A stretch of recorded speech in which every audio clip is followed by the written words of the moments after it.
στην Ελλάδα και στο αεροδρόμιο την υποδέχθηκαν φίλοι, συγγενείς και εθελοντές της διοργάνωσης. Η μέρα αφίξεων η σημερινή, κυρίως για τις ξένες αποστολές του τελικού. Ανάμεσά τους όμως έφτασε οικογενειακός από τη Νέα Υόρκη με τις Ολυμπιακές αερογραμμές και η οικοδέσμηνα του ημιτελικού και του τελικού της Eurovision, Μαρία Μενούνος, η οποία δήλωσε πανέτοιμη για τη γεμάτη εβδομάδα που έρχεται.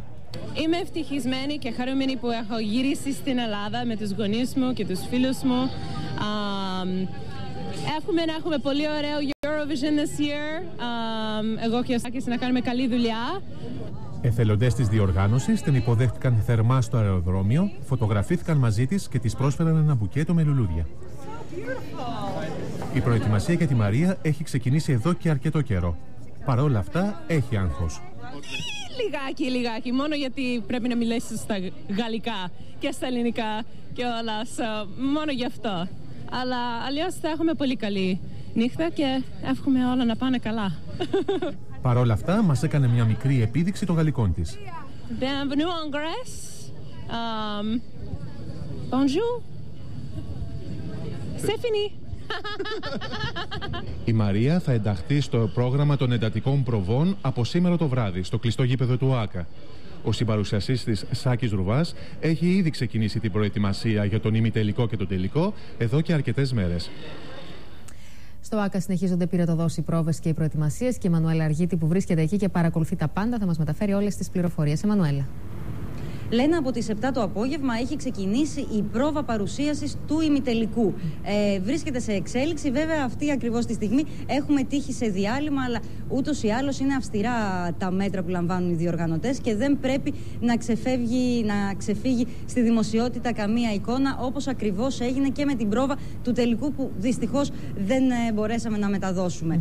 Αυτό όμως που μπορούμε να πούμε είναι ότι στη βραδιά του ημιτελικού στις 18 Μαΐου θα ξεκινήσει η εισαγωγή, θα είναι μια μουσική σύνθεση που θα περιλαμβάνει τα πιο αγαπημένα και τα καλύτερα τραγούδια της Eurovision, των 50 χρόνων αυτού του θεσμού, και θα κλείσει αυτή η εισαγωγή με ένα τραγούδι από το Σάκη Ρουβά.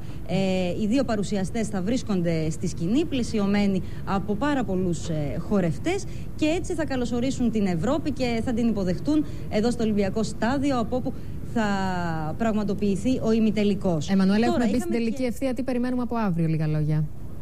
Από αύριο περιμένουμε τις πρόβες των χωρών που θα διαγωνιστούν στον τελικό. 14 χώρες λοιπόν που ήδη είναι γνωστές, καθώς περιμένουμε και 10 ακόμη να προκριθούν από τον ημιτελικό. Θα ανέβουν λοιπόν οι εκπρόσωποι τους στη σκηνή του Ολυμπιακού Σταδίου, ανάμεσά τους και οι αναβίσεις στις 7 το απόγευμα, και η κάθε χώρα θα μπορέσει να κάνει πρόβα στην παρουσίαση του τραγουδιού της για 40 λεπτά. Σήμερα επέστρεψε και η Άννα Βύση από το Παρίσι και κατευθείαν μόλις έφτασε στην Ελλάδα επέλεξε να επισκεφτεί το Ολυμπιακό Στάδιο για να δει πλέον ολοκληρωμένη τη σκηνή, καθώς λόγω των ανηλυμένων υποχρεώσεων που είχε στο promo tour δεν είχε καταφέρει να τη δει, και δήλωσε μάλιστα εντυπωσιασμένη. Συνοδευόταν και από τη χορογράφο της, τη Μία Μάικλς, προκειμένου να καταλήξουν στη σκηνική παρουσία της Άννας. Εμμανουέλα, σε ευχαριστώ. Τώρα στο Ελευθέριος Βενιζέλος συνεχίζονται οι αφίξεις των ξένων αποστολών που θα συμμετάσχουν στο τελικό της Eurovision, ενώ νωρίς το απόγευμα επέστρεψε, όπως ακούσαμε, και η Άννα Βύση από το Παρίσι. Η Ελληνίδα Στάρ συναντήθηκε στην πόλη του Φωτός με το γνωστό σχεδιαστή Ζαν Πολ Γκοτιέ, ο οποίος και επιμελείται την εμφάνισή της για τη μεγάλη βραδιά. Γεια σου, Ελλάδα! Καλησπέρα! Καλώς βρήκαμε! Είναι όλοι τους εδώ, έτοιμοι για την αυριανή πρόβα τελικού. Οι Texas Lighting από τη Γερμανία μας εντυπωσίασαν με το χιούμορ και τον αυθορμητισμό τους. You go straight to the final. Yeah?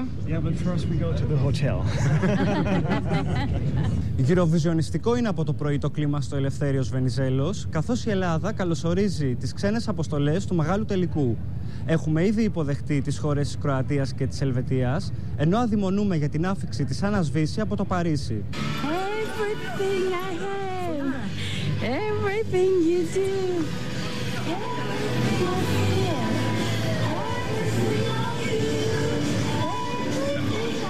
Η Άννα ήρθε κεφάτη και κατενθουσιασμένη από την συνάντηση με τον Γκοτιέ.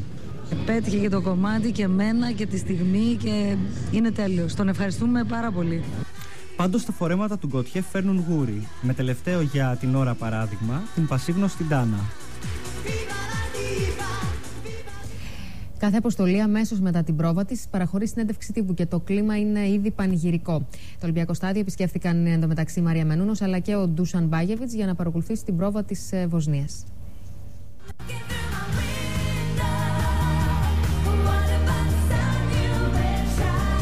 Και οι πρόβες συνεχίζονται.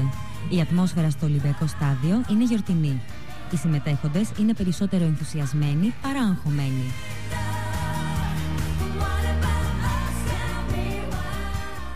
You know, I thought that it would be great to have a band that is the coolest looking bunch in the world and that plays the coolest sounding music in the world.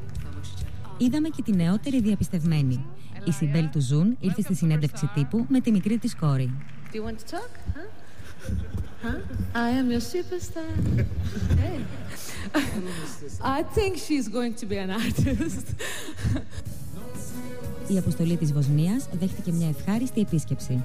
Τον Ντούσαν Μπάγεβιτς που μίλησε μαζί τους και παρακολούθησε την πρόβα τους.